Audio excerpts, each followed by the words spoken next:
میرے محترم دوستوں اور بزرگوں، گزشتہ روز 7 سپٹمبر یوم تحفظ ختم نبوت کے حوالے سے تھا، اور ہم وقتاً فوقتاً چند باتیں اسی منبر و مصلی سے سنتے رہے کہ اے مسلمانوں یہ بات یاد رکھنا کہ جس طرح اس بات کا ایمان رکھنا ضروری ہے کہ اللہ وحدہ لا شریک ہے، اللہ ایک ہے، اسی طرح اس بات کا ایمان رکھنا بھی ضروری ہے کہ حضرت محمد مصطفیٰ صلی اللہ علیہ وسلم آخری نبی ہے۔ اس بات پر جہاں کفار و مشرکین اور یہود و نصارہ ایک الگ مسلمانوں کو لیے پروپیگنڈا کرتے رہے کہ مسلمانوں کو نماز سے کیسے دور کیا جائے، صوم و صلاۃ سے کیسے دور کیا جائے، مسلمانوں کو دین کی اصل روح قرآن سے کیسے دور کیا جائے، وہیں پر لادین اور یہود و نصارہ کفار و مشرکین پیارے آقا صلی اللہ علیہ وسلم کی امت کو اس بات کی طرف سے بھی گمراہ کرنے کی کوشش کی، اندھیرے میں رکھنے کی کوشش کی اور غلط فہمی میں ڈالنے کی کوشش کی کہ پیارے آقا صلی اللہ علیہ وسلم کے بعد اگر کوئی نبی آ جائے تو اس میں کوئی فرق نہیں، کوئی مذائقہ نہیں، ممکن ہے، اور طرح طرح کے ہیلے بہانوں سے وہ کام لے کر انہوں نے ایک چھوٹا سا اسٹرکچر کھڑا کیا تھا جو نحیف اور کمزور ترین۔ اب چونکہ پیارے آقا صلی اللہ علیہ وسلم کے فرامین سے علماء کرام نے یہ اخذ کیا کہ پیارے آقا صلی اللہ علیہ وسلم کے بعد قیامت تک کے منافقین آئیں گے، ظالمین آئیں گے، ایسے بدبخت آئیں گے جو اپنے آپ کو نبی کا دعویٰ کریں کہ معاذ اللہ میں نبی ہوں، تو جس کی تردید اور جس کی نفی قرآن نے فرما دیا کہ ما کان محمد ابا احد من رجالکم ولکن رسول اللہ خاتم النبیین، کہ یہ محمد صلی اللہ علیہ وسلم نبیوں میں آخری نبی ہے، یہ نبیوں میں آخر ہے، جس کی تردید قرآن نے کر دی اور جس کی تردید محمد مصطفیٰ سید المرسلین صلی اللہ علیہ وسلم جو مفسر قرآن ہے، جو قرآن کی خود تفسیر بیان کرنے والے اللہ کے محبوب ہے، آپ نے خود فرما دیا کہ انا خاتم النبیین لا نبی بعدی، میں آخری نبی ہوں، میرے بعد کوئی نبی نہیں آئے گا۔ ان تمام چیزوں کے فرامین کے باوجود پیارے آقا صلی اللہ علیہ وسلم کے نفی کے باوجود چند ایسے بدبخت ہیں جنہوں نے نبوت کا دعویٰ کیا۔ اولاً یہ ہوا کیسے، ذرا تھوڑا سا اس پس منظر کو ہم سمجھیں گے۔ ایک شخص جس کا نام مرزا غلام احمد تھا، اب چونکہ یہ مسلمان گھرانے میں پیدا ہوا تھا تو لوگ اس کو مسلمان ہی سمجھتے تھے۔ اب کچھ وقت گزرنے کے بعد یہ تقریباً 1839 یا 40 میں یہ پیدا ہوا، اور پھر جو ہے کچھ عرصے بعد جب یہ بڑا ہوا اس نے اپنے ولایت کا اعلان کر دیا اور اپنے کشف کے بارے میں، اجتہاد کے بارے میں لوگوں کو بتانے لگا کہ میں اللہ کا مقرب بندہ ہوں، اللہ کا نیک بندہ ہوں، مجھے مانو، مجھے پوجو، میری بات سنو۔ تقریباً 1901 میں اس نے نبوت کا بھی اعلان کر دیا کہ معاذ اللہ ثم معاذ اللہ میں نبی ہوں۔ اب لوگ ایسے کچھ جاہل لوگ بھی تھے جو اس سے دلیل مانگتے تھے، تو وہ کہتا تھا دیکھو مجھ پر اللہ کی وحی آتی ہے۔ وہ کیسے؟ وہ کہتے دیکھو میں تمہیں بشارت دیتا ہوں کہ میرے گھر پہ ایک بیٹا ہوگا۔ اب چونکہ وہ نبی آخر الزمان محمد مصطفیٰ صلی اللہ علیہ وسلم کے فرمان کے مطابق وہ جھوٹا ہے، تو اللہ نے جھوٹے کو تو آئینہ دکھانا ہے، وہ اپنے ہی جی میں وہ نبی بنتا پھرا، مگر ہوا کیا؟ اس نے بشارت دی، اے لوگوں میرے گھر پہ بیٹا پیدا ہوگا جو انبیاء کے آنکھوں کا تارا ہوگا، جس سے بڑے بادشاہ جس کے کرتے سے اپنا چہرہ صاف کریں گے۔ ہوا کیا؟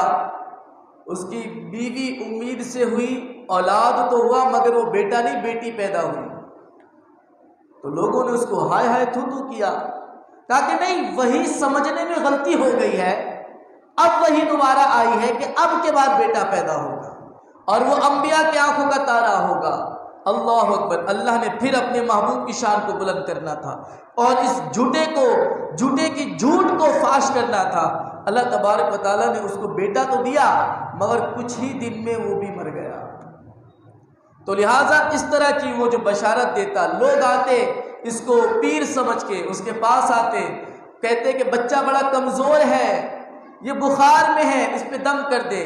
جس بچے کے سر پہ ہاتھ پھیرتا اس بچے کے سر سے بال غائب ہو جاتے، بال جھڑنا شروع ہو جاتے، اس کے دم کا تو یہ عالم تھا۔ اور پھر حتیٰ کہ ہوا یوں کہ آخر میں جا کے اس دجال نے نبوت کے دعوے کے بعد خدائی کا دعویٰ بھی کر دیا کہ معاذ اللہ ثم معاذ اللہ، کہ میں نے خواب میں اپنے آپ کو خدا دیکھا ہے، کہ میں نے اس زمین کو پیدا کیا، میں نے آسمان کو سجایا، چاند ستارے بنائے اور میری ہی مرضی سے یہ ساری چیزیں چلتی ہیں۔ مگر ہوا کیا؟ جو جھوٹا ہو، جو جھوٹے نبی ہونے کا دعویٰ کرے اور پھر وہ خدا ہونے کا دعویٰ کر دے، پھر اللہ تعالیٰ اس کو دنیا میں کیسے ذلیل کرتا ہے سنیں۔ چند سالوں بعد تقریباً 1908 میں جا کر وہ بیمار ہوا اور استنجا کرنے واش روم گیا، باتھ روم میں ہی مر گیا، اور باتھ روم میں اس حالت میں مرا کہ اس کے جسم میں جو ہے نجاستیں لگی ہوئی تھی، لوگ اس کا چہرہ نہیں دکھاتے تھے، اس کے مرید اس کا چہرہ نہیں دکھاتے تھے، جس کا نام مرزا غلام احمد قادیانی تھا۔ تو میرے محترم دوستوں اور بزرگوں، لہٰذا جو جھوٹ بولتا ہے اور بالخصوص جھوٹے نبی کا دعویٰ کرتا ہے اور پھر خدائی کا دعویٰ کر جاتا ہے، تو اللہ تعالیٰ اس کا انجام بھی اسی طرح کرتا ہے۔ دنیا میں ان لوگوں کو رسوا اور ذلیل کر دیتا ہے کہ مرتے وقت تو ہر بندہ چہرہ دیکھتا ہے مگر تجھے دنیا میں بھی چہرہ دکھانے کے قابل نہیں رکھوں گا۔ میرے محترم دوستوں اور بزرگوں، یہ واقعہ تو رہا مرزا غلام احمد قادیانی کا، مگر ہوا کیا؟ اسی کو لادی یہود و نصارہ نے اس کے گروپ کو آگے کیا جس کا نام قادیانی ہے۔ اس تنظیم کو باہر سے فنڈ دیا جا رہا ہے اور مسلمانوں کے درمیان غریبوں کو خریدا جا رہا ہے۔ کیا یہ قادیانی لوبی وہ ہے جو غریبوں کو کہتی ہے کہ بھئی ماہانہ راشن ڈالیں گے، تم ہمارے پاس آ جاؤ۔ امیروں کے پاس جاتے ہیں، کہتے ہیں آپ کو یورپ کا ویزا دیں گے، ہم آپ باہر ملک گھومیں گے، ہم آپ کو ویزا دیں گے، آپ ہمارے تنظیم میں آ جائیں۔ لہٰذا یاد رکھیے گا، جس کی تردید قرآن میں آ گئی کہ پیارے آقا صلی اللہ علیہ وسلم آخری نبی ہے، پیارے آقا صلی اللہ علیہ وسلم نے اپنی زندگی میں فرما دیا کہ اے عمر، اگر میرے بعد نبی ہونا ہوتا تو اے عمر تم ہوتے۔ یعنی وقت کے بے تاج بادشاہ جنہوں نے روئے زمین پر مسلمانوں کی سلطنت کی ہے، حضرت عمر بن خطاب، جن سے شیطان بھی ڈرتا ہے، جن سے کیا، جن کے سائے سے شیطان ڈرتا ہے، جب وہ عمر بن خطاب نبی نہیں بن سکتے تو ان کے بعد آنے والا کون سا شخص ایسا ہے جو نبی بن سکتا ہے؟ حضور نے مزید فرمایا کہ انا خاتم النبیین لا نبی بعدی، اے عمر میں آخری نبی ہوں، میرے بعد کوئی نبی نہیں آئے گا۔ اور یاد رکھیے گا، یہ صرف مرزا غلام احمد قادیانی تک موقوف نہیں، بلکہ علماء کرام نے تمام احادیث کو اکٹھا کر کے نتیجہ نکالا ہے کہ قیامت تک کے ایسے لوگ آئیں گے جو نبی ہونے کا جھوٹا دعویٰ کریں گے، تو اپنی نسلوں کو سکھائیں، اپنے نوجوانوں کو یہ بات بتا کر جائیں، اپنی نسلوں کے گھٹی میں ڈال کر جائیں کہ سن لو قیامت تک کے یہ فیصلہ ہے، یا اپنے گانٹھ باندھ کے رکھ لو کہ کیا، کہ سنو، سورج مشرق کی جگہ مغرب سے تو طلوع ہو سکتا ہے، یاد رکھنا، سورج مشرق کی جگہ مغرب سے تو طلوع ہو سکتا ہے مگر قرآن کا فیصلہ نہیں بدل سکتا۔ قرآن کریم جو لے کر آئے محمد مصطفیٰ صلی اللہ علیہ وسلم، پیارے آقا کا فرمان نہیں بدل سکتا۔ اے بچوں سنو، پیارے آقا نے فرمایا انا خاتم النبیین لا نبی بعدی، میں آخری نبی ہوں، میرے بعد کوئی نبی نہیں آئے گا۔ یہ تمام باتیں اپنے بچوں کو سکھا کر جائیں۔ تو لہٰذا ہمیں چاہیے کہ ہم اس طرح کے ہیلے بہانوں سے دور رہیں اور اپنے بچوں کو سکھا کر جائیں۔ کیسے؟ یہ بات اصول ہے، یاد رکھیے گا۔ ہم مسلمان ہیں، کون سا کلمہ پڑھ کے؟ پہلا کلمہ لا الہ الا اللہ محمد رسول اللہ۔ تو کلمے کے دو جز ہیں، یہ اصول یاد رکھیے، کلمے کے دو جز ہیں، لا الہ الا اللہ ایک جز، محمد رسول اللہ یہ دوسرا جز، ٹھیک ہے؟ لا الہ الا اللہ کے مطلب اللہ کے سوا کوئی معبود نہیں، یعنی اللہ کے سوا کوئی بھی عبادت کے لائق نہیں۔ اللہ وہ ذات ہے، سجدہ اسی کے لیے، اللہ وہ ذات ہے، عبادت فقط اسی کے لیے، اللہ وہ ذات ہے، معبودیت صرف اسی کے لیے ہے، اس کے سوا کوئی عبادت کے لائق نہیں ہے۔ تو لہٰذا دوسرا جز کیا ہے؟ محمد رسول اللہ، کہ محمد اللہ کے رسول ہے، بولے محمد اللہ کے رسول ہے۔ تو لہٰذا یہ دو جز ہیں، دونوں جز کے اعتبار سے یہ پورا کلمہ بنتا ہے۔ ہر جز پر ایمان رکھنا اور ہر جز کے ذات کے اعتبار سے اس کے مطابق ہمارا نظریہ ہونا ضروری ہے۔ فقط اتنا کہنا اللہ کے سوا کوئی معبود نہیں، یہ کہنا صرف بات مکمل نہیں ہوتی۔ اللہ کے سوا کوئی معبود نہیں، اللہ وحدہ لا شریک ہے، اللہ یکتا یگانہ ہے، اللہ ہی ہماری مدد کرتا ہے، اللہ ہی ہمیں رزق دیتا ہے، ہمیں پالنے والا رب ہے، ہمیں بچانے والا رب ہے، زندگی دینے والا رب ہے، موت دینے والا رب ہے، اولاد دینے والا رب ہے۔ ان تمام چیزوں کا عقیدہ ہونا ضروری ہے۔ بات سمجھ میں آئی نا؟ تو لہٰذا یاد رکھیے گا، جس طریقے سے اللہ کی وحدانیت کا عقیدہ اور نظریہ پختہ ہونا ضروری ہے، جس طریقے سے اس بات کو تسلیم کرنا ضروری ہے مسلمان ہونے کے لیے کہ اللہ ایک ہے، اسی طرح کلمے کا دوسرا جز محمد الرسول اللہ، محمد اللہ کے رسول ہے۔ تو ذات محمد کے اعتبار سے بھی کامل اور اکمل نظریہ ہونا ضروری ہے۔ مطلب محمد الرسول اللہ، محمد اللہ کے رسول ہے، اور پھر رسول کیسے ہیں؟ خود محمد نے فرما دیا انا خاتم النبیین لا نبی بعدی، اے لوگو سنو، میری رسالت کو مانو کہ میں اللہ کا رسول ہوں، اور پھر اس طرح مانو کہ میں اللہ کا آخری نبی ہوں۔ بات سمجھ میں آئی؟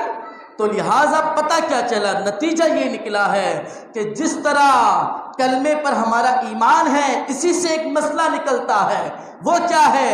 علماء کرام نے کہا جس طرح اللہ کی وحدانیت پر ایمان رکھنا ضروری ہے، اللہ ایک ہے، اس بات کا پختہ عقیدہ رکھنا ضروری ہے، تب جا کر مسلمان ہوگے۔ تو محمد الرسول اللہ آخری نبی ہے، ایمان پختہ ہو تب جا کر مسلمان ہو۔ بات سمجھ میں آئی نا؟ تو لہٰذا یاد رکھیے گا، کہیں بھی جائے، کسی بھی طرف جائے، اس بات کو یاد رکھیے گا، انشاءاللہ کوئی آپ کو بھٹکا نہیں سکے گا، کوئی الٹی سیدھی بات کر کے آپ کو موڑ نہیں سکے گا۔ تو لہٰذا اس طرح کی باتیں سیکھنی چاہیے ہمیں، اور بالخصوص جو یہ نظریہ ہے یہ عام کریں اپنے نوجوانوں میں، اپنے دوستوں میں، اپنے نسلوں میں، کہ اللہ کے نبی آخری نبی۔ بولے اللہ کے نبی۔ مجھے امید ہے کہ جو بات میں نے سمجھائی ہے آپ کو سمجھ میں آ گئی سمجھ۔ تو لہٰذا نعروں سے پتہ چلتا ہے کہ سامنے والے کو بات سمجھ آئی یا نہیں آئی۔ میں نعرے لگاؤں گا، آپ جواب دیجئے گا، انشاءاللہ بیان اسی میں اختتام کروں گا۔ میں کہوں گا تاجدار انبیاء، آپ کہیں گے سب سے آخری نبی، کہیں گے سب سے آخری نبی، تاجدار انبیاء، تاجدار انبیاء